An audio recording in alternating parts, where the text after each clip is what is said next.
we're having an issue right now where twice now in the last year we've had our communication cable that runs to this house cut, and I think it's being done intentionally by a neighbor that doesn't like us, but I'm not sure, wow. And I'm gonna have to invest in a wireless trail cam that can set up somewhere and disguise it and hope that maybe sometime in the next 6 months if they do it again I can catch them or catch if it's done by an animal. But it looks, because I've cut a lot of cables, right, because of being an appliance technician, and I've repaired a lot of cables that have been damaged by wildlife, like whether it's mice or squirrels or whatever, and this doesn't look like wildlife damage because it's not 100% clean cut, but it looks to me like someone took a knife, like a utility knife, just grabbed the cable and ran a knife through it.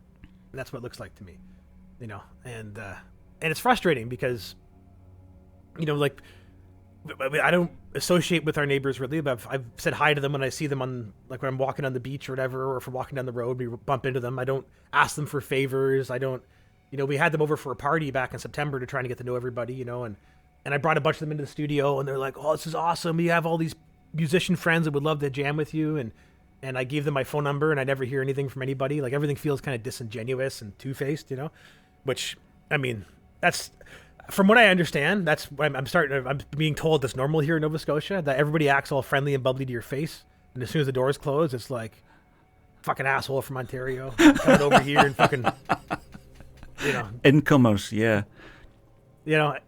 From here they have a phrase called "come from away." You've come from away. That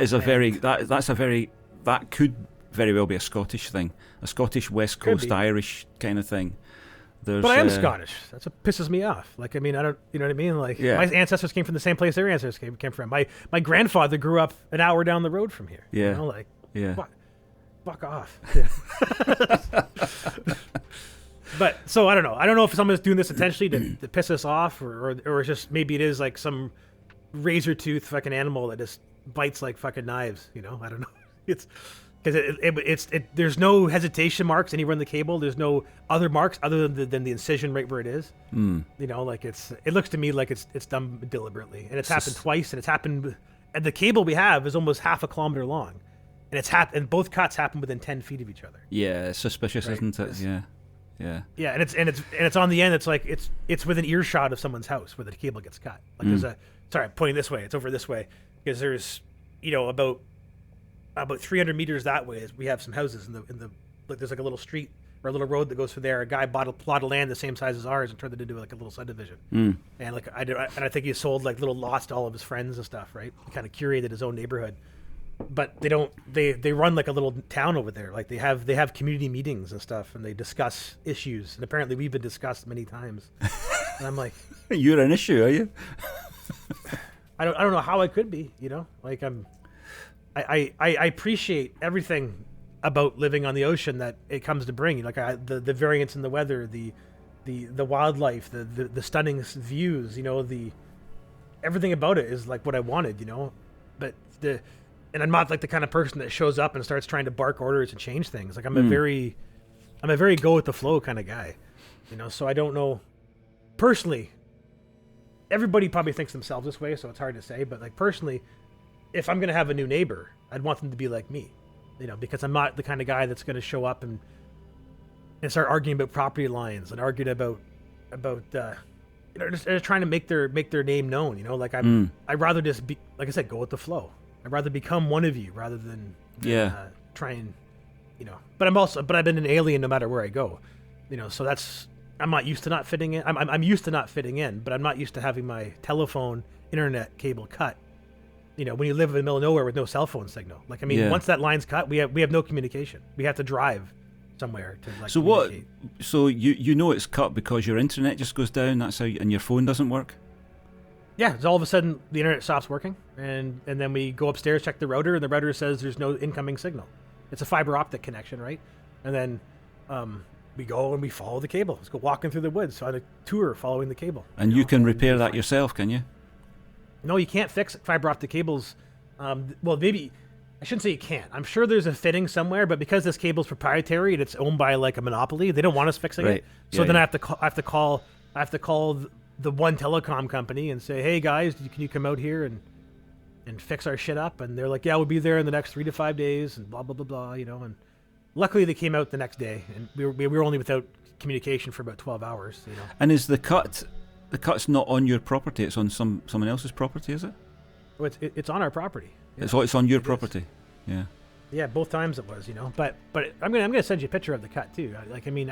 I know you're not a technician like I am, and you haven't probably repaired or dealt with broken cables, But like, how many times have you run across a cable that's been damaged by wildlife? Like, have you ever found a wire broken? Have you ever had a cat or dog eat a patch cable? Like in your studio. No. No. No, eh? I had cats, and yes, they used to nibble things, but yeah, you see the little teeth marks on speaker cables. Yeah, like it wouldn't be just like it wouldn't be a clean break. You could tell like an animal had chewed that thing open, right? Like, yeah. So I'm just sending you a link of the cable I took a picture of, and I took a picture of both ends of the cable and both sides of the cable. It's kind of a flat cable. Yeah. Unless it could split, I suppose, with weathering or something like that. It could be, but this part is this part is laying on the ground, right? So for a few hundred meters, it's just running through the bush, laying on the ground. Like, right, it's quite a thin wire, isn't it? Yeah, they're not very thick cables. Oh wow! Now, so a lot of the wire is in the air, but the part that's being damaged isn't in the air; it's on the ground. And like, I don't know, that laying on the ground. That doesn't necessarily look like a cut. It's kind of ragged, unless it was cut with something ragged. Well, so you see the one edge looks pretty good, and the other side doesn't. So if you try and cut a wire with a dull blade, that's what you'll get. Is you get the ragged edge, right? You know what I'm saying? Yeah. I'm seeing there's like a cut into it on one side, and then somebody's yanked it to pull it apart. That's what I would say. Yeah.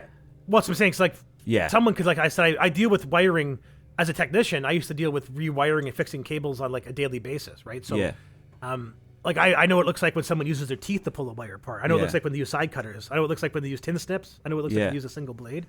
Yeah. And to me, it looks like someone just grabbed the cable and went like that with a knife through it, Like, someone's cut one side of it and then pulled it, I think, is what I'm seeing. I picture someone did something like this, grabbed the cable like that, took a knife, and just went like that through the cable like that. That's what I'm picturing happened. Right. But again, I'm not a forensics guy. I'm not Neil deGrasse Tyson, so I'm not for sure.